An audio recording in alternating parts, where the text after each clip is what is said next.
shikues, mirëmbrëmaja ku jemi përsëri ditën e shtunë si zakonisht për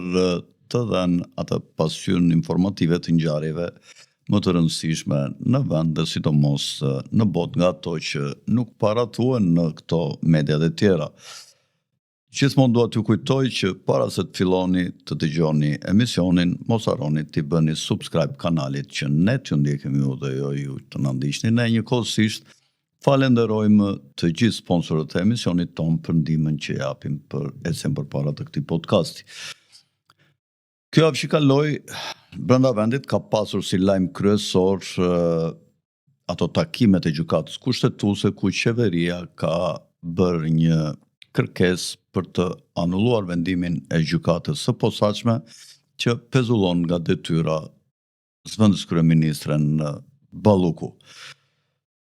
Në fillim ka qenë një grup prej 3 vetash që duhet të merrnin vendimin, të cilët nuk pranuan dhe e kaluan marrjen e këtij vendimin në mënyrë kolegjiale nga gjithë grupi i gjyqtarëve të gjykatës kushtetuese. Është shtyrë dyer vendimi për të mbledhur ditën që do jepet vendimi përfundimtar, pra për ankesën, për shqyrtimin e ankesës së qeverisë dhe është lënë data 12, pra javës që vjen, do pritet që të merret një vendim në lidhje me vendimin e gjykatës së posaçme, shkallës së parë e cila ndalon aktivitetin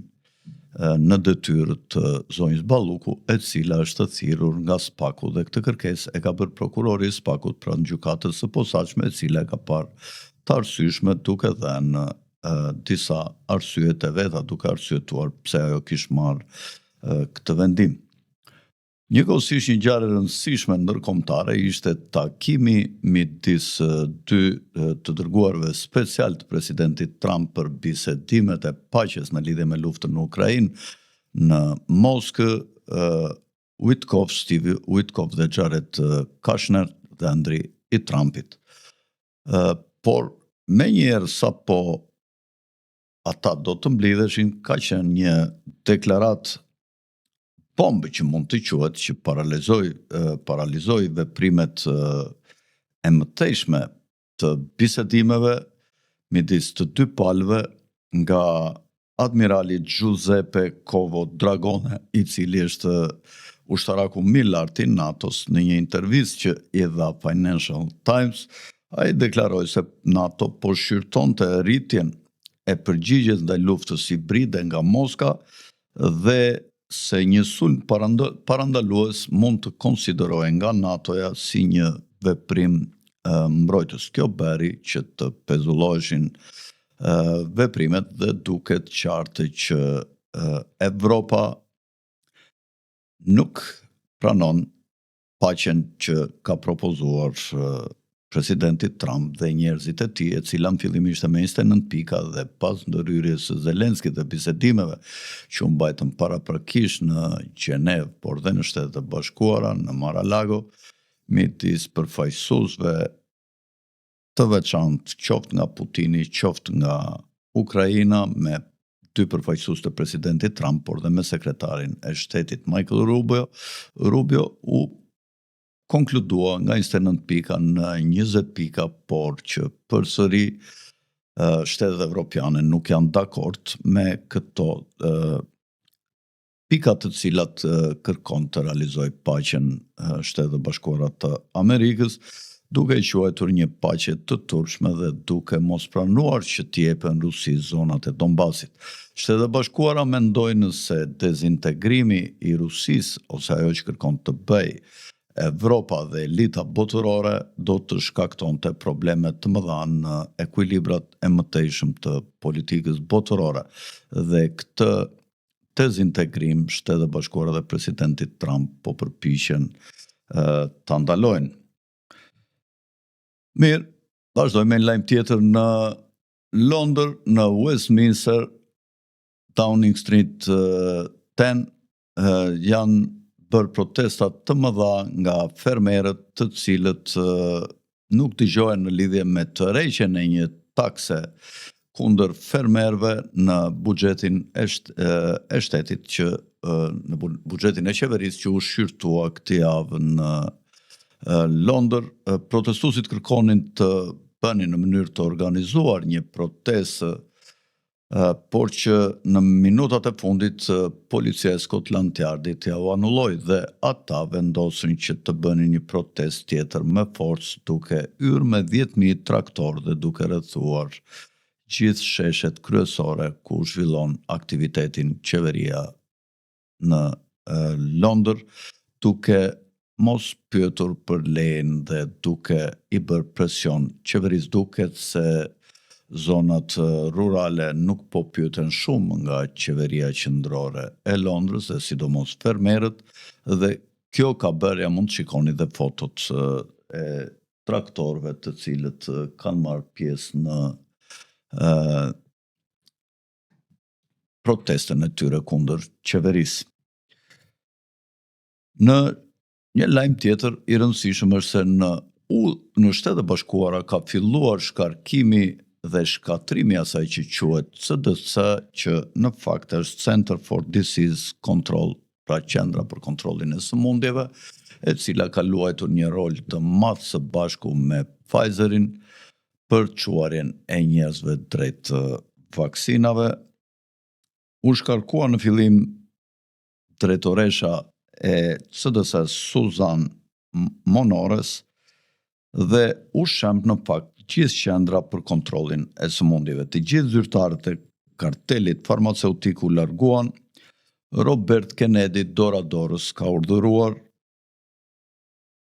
anullimin e autorizimeve për emergjencën e vaksinave të COVID-19, gjë për të cilën Monroe nuk e pranoi, e kundërshtoi dhe vazhdoi aktivitetin e saj si në kohën e demokratëve për të vaksinuar njerëzit me vaksinën anti-COVID. Njëkohësisht bashkë me të, me kalimin e javëve, janë shkarkuar me forcë zyrtarë të lartë të CDC-s, siç janë Debra Hauri, që është kryedoktoresha e CDC-s, Demetre Daskolakis, që është kreu i imunitetit të shëndetësor të Shtetet e Bashkuara të Amerikës,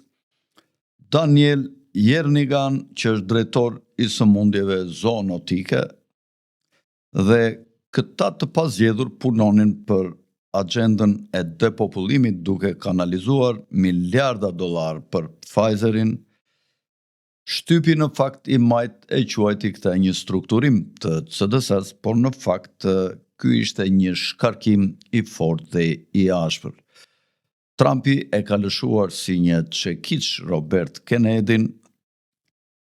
i cili shkatroi me sa duket dhe planet për një pandemi të re të Pfizerit, që quheshe Stratus variant, një lloj virusi tjetër me sa duket, dhe Pfizeri po bënte dërgesa nëpër magazina dhe po prodhonte ose kish prodhuar shumë vaksina për këtë variant të ri. Është goditur njëkohësisht dhe fondacioni Barda dhe Nasem, që kanalizonin teknologji eksperimentale dhe elitat e quanin këtë shkencë, por kjo në fakt ishte kontroll, një sistemi projektuar kundër lirisë së njerëzve. Duket se Shtetet e Bashkuara nuk kontrollohen me në sistemin shëndetësor nga Pfizer. Trump ka lëshuar, siç thash, Robert Kennedyn, ministrin e vet të shëndetësisë, kundër të gjithë ndikimit të kompanive të mëdha farmaceutike, të Big Pharmës, të cilat kishin një ndikim të madh në të gjitha fushat e jetës në Shtetet e Bashkuara të Amerikës. Kalojmë në një lajm tjetër. Australia është shteti i parë në botë që ka ndaluar përdorimin e platformave të ndryshme sociale elektronike nga fëmijët nën moshën, nga të rinjt nën moshën 16 vjeç. Një lajm tjetër që kishte të bënte me rajonin tonë nga Shtetet e Bashkuara është se Keith Self,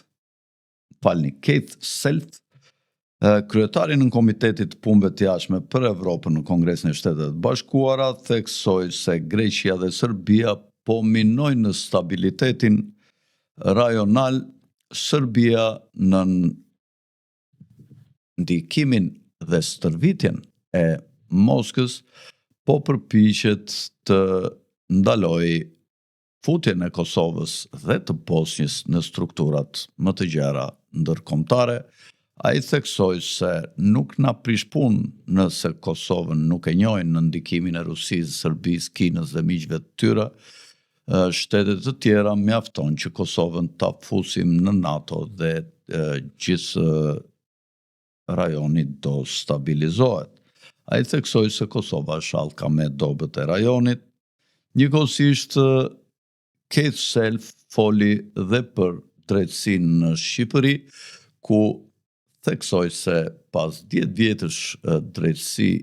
e marrë në kontroll nga Shtetet e Bashkuara, situata është përkeqësuar dhe vendi ka nevojë për përparim në këtë drejtim. Ai tha se kur filloi reforma në sistemin e drejtësisë para 10 vjetësh, kishte 16.000 dosje të cilat nuk ishin shqyrtuar, ndërsa sot situata është akoma dhe më emergjente, pasi numri i dosjeve të pashqyrtuara dhe të padhëna vendim është mbi 200.000, çka tregon një përkeqësim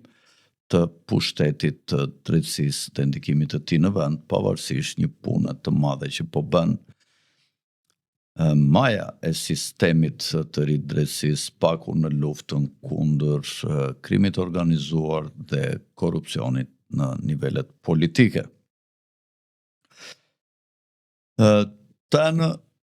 para 5 ditësh, kryeministri polak Donald Tusk bëri një vizitë në Berlin, ku takua me homologun e tij gjerman Merz. Tusk ishte i shqetësuar sepse partitë e djathta po rrisnin ndikimin në Poloni dhe ai quajti parti ekstremiste fashiste, të cilat e akuzonin atë se po krijonte rrethana për të pushtuar Polonia me një pushtim të butë prej Gjermanisë, dhe forcat e djathta nacionaliste polake nuk dëshirojnë ta lejojnë një gjë të tillë. Njëkohësisht, edhe në Zagreb kanë filluar protestat të atyre që duan të mbrojnë aktualitetin dhe vlerat, siç i quajnë ata, të shoqërisë kroate, vlerave historike, kundër të djathtëve të cilët bashkëpunuan gjatë luftës së dytë botërore me Gjermaninë naziste, që në gjuhën vendase quhen ustash, dhe sot pasardhësit e këtyre partive kanë filluar të gëlojnë dhe të marrin fuqi dhe pushtet në Zagreb dhe në të gjithë Kroacinë, dhe shoqëria, pjesa tjetër e shoqërisë, kryesisht pjesa e majtë e shoqërisë, është ngritur në protesta për të mos lejuar që të ndodhë një gjë e tillë. Këto ngritje të valve të partive të djathta në Evropë kanë filluar mbas ardhjes në Shtetet e Bashkuara të presidentit Trump, i cili është një antiglobalist që me veprimet e veta po ja u djeg të gjitha kartat doradorës të gjithë globalistëve, sidomos në vendet e Bashkimit Evropian dhe të kontinentit evropian, por jo vetëm. Udhëheqësit e BE-s kanë pasur frikë nga një tradhti që mund t'u bënte presidenti Trump në lidhje me bisedimet e paqes, siç u thash edhe në fillim të këtij emisioni. Ka pasur një bisedë në cirkuit mes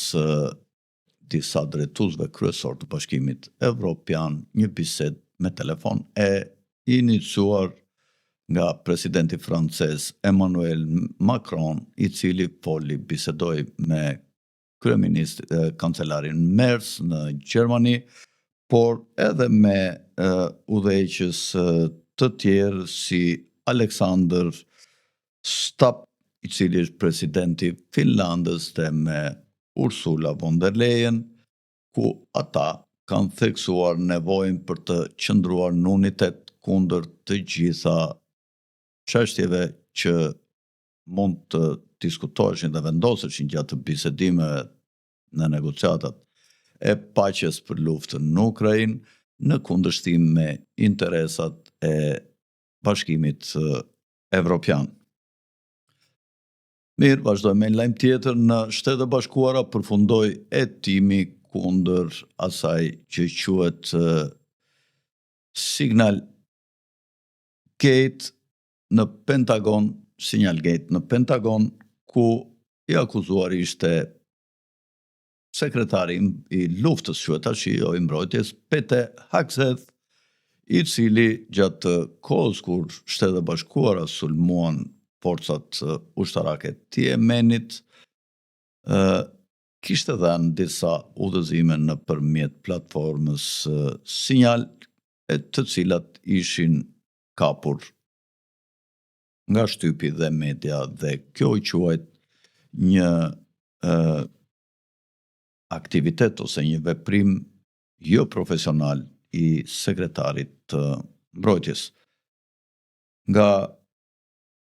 Hegseth quhet si një nga pikat e dobta që ka qeverisja e presidentit Trump nga demokratët. Në një lajm tjetër, në Shtetet e Bashkuara, presidenti Trump i ka kërkuar guvernatorit të Colorados, Jared Polis, të liroj një grua të moshuar e cila quhet Tina Peters, e akuzuar pasi ajo ka bërë protesta gjatë zgjedhjeve të fundit në presidenciale në Colorado, dhe ka akuzuar se demokratët kanë falsifikuar rezultatin e zgjedhjeve, dhe për këtë është akuzuar për shpifje dhe është arrestuar kjo e moshuar, e cila është fanse e madhe e Trumpit në Colorado, dhe Trumpi këmbëngul dhe i kërkon guvernatorit ta lirojë Tina Petersin. Kalojmë me lajm tjetër. Trump këto ditë ka pritur 2 udhëheqës afrikan të Ruandës dhe të Kongos, të cilët janë në një luftë të idhur këto 2 vende me njëri tjetrin, dhe në muajin qershor, krahas përpjekjeve për të vendosur paqen në luftën në lindjen e mesme dhe në luftën në Ukrainë midis Rusisë dhe Ukrainës, apo